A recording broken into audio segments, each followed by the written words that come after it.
Villes-Vilain, première victoire ce matin, comment ça s'est passé? Assez bien. Je suis passé tout en début d'épreuve, on était 50 partants. Je redoutais un petit peu tous les autres concurrents, mais bon, finalement j'ai mis la pression dès le début, puis ça a tenu, donc tant mieux. Quel est le niveau sur ce championnat concours saut d'obstacle?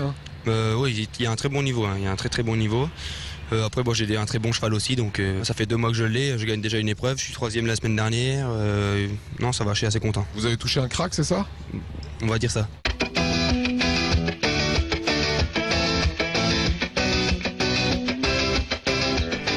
Comme il est beau. Vous avez vu, c'est la plus grosse compétition du Grand Est de saut d'obstacle qui est proposée à Geisspolsheim jusqu'à ce dimanche.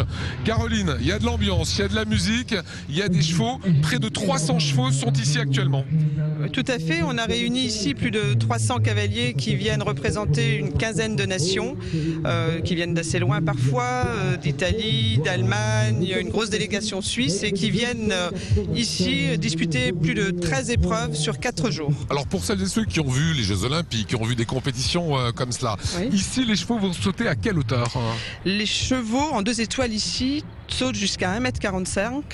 Et ce dans 2 épreuves, cet après-midi, vendredi et dimanche surtout pour la grande finale à 1,45 m qualificative pour la Rolex Ranking List, c'est-à-dire que les cavaliers prennent des points pour le classement au championnat du monde. D'accord, donc c'est déjà du très haut niveau. C'est des gens sérieux, franchement sérieux, des chevaux qui sont des véritables athlètes et qui disputent ici des épreuves de qualité. Certains cavaliers là, qui sont de niveau vraiment international viennent avec des chevaux de 6, 7 ans, 8 ans, disputer et les aguerrir sur des tracés qui sont déjà complexes pour des jeunes chevaux. 7 ans, 8 ans, c'est de jeunes chevaux dans la compétition de saut d'obstacle. En regardant tout à l'heure les chevaux passer sur ces obstacles, il y en a un qui a tapé 2 barres. 2 barres sont tombées et moi j'ai fait ouille, le pauvre il a dû se faire mal et vous m'avez répondu non, il s'amuse. Alors le principe, il s'amuse. Le principe du saut d'obstacle, c'est que le cheval doit prendre un certain plaisir aussi à jouer. Ça doit rester quelque chose de ludique pour lui. Ça doit rester, ça peut pas être une torture. Le principe, c'est que le cheval et le cavalier soient en symbiose.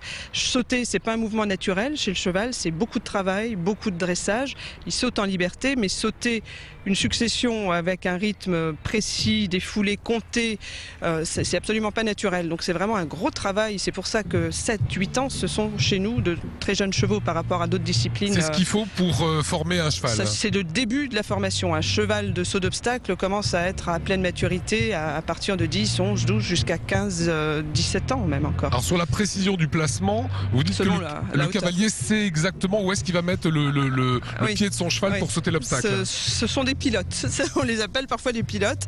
Ils arrivent vraiment à... Tout est calculé. Ça a l'air parfois très fluide, très naturel, mais tout est anticipé. La piste, il y a une reconnaissance de piste avant le démarrage de l'épreuve. Et ils savent exactement le nombre de foulées, les appuis, la courbe à dessiner pour faire le meilleur temps, puisque ça se chatouille à quelques dixièmes de seconde. Voilà, ce qu'il faut bien comprendre, c'est que ce sont des obstacles à passer, mais c'est dans un temps imparti. Dans un temps, il y a un ordre, un temps et un ordre imparti. Donc il y a en général 13, 14, 15 obstacles à franchir selon une succession donc déterminée, obligatoire.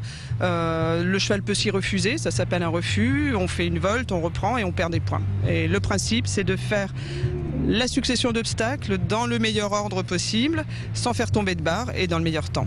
Le Grand Prix, c'est donc ce dimanche, entrée libre à ne pas manquer. Dernier point avec vous, Caroline, du 11 au 13 mai. Autre actualité? Absolument, ça s'inscrit dans le cadre de la quinzaine internationale et du 11 au 13 mai, on déménage tout, on réinstalle la piste et on fait une compétition de voltige internationale avec la complicité et l'organisation et le savoir-faire des écuries de la Cigogne à Haguenau, qui sont eux-mêmes des athlètes de haut niveau et qui tournent sur le circuit mondial. Ils étaient aux Jeux équestres mondiaux il y a 2 ans et là ils sont en train de jouer leur qualif pour les championnats du monde au Mans cette année et aux Jeux équestres mondiaux en Normandie l'an prochain. On a de la chance avec le temps, ne manquez pas cette belle opération samedi, dimanche. Dimanche c'est le Grand Prix Point d'Orgue, c'est gratuit, c'est ouvert à tous et c'est un bon moment.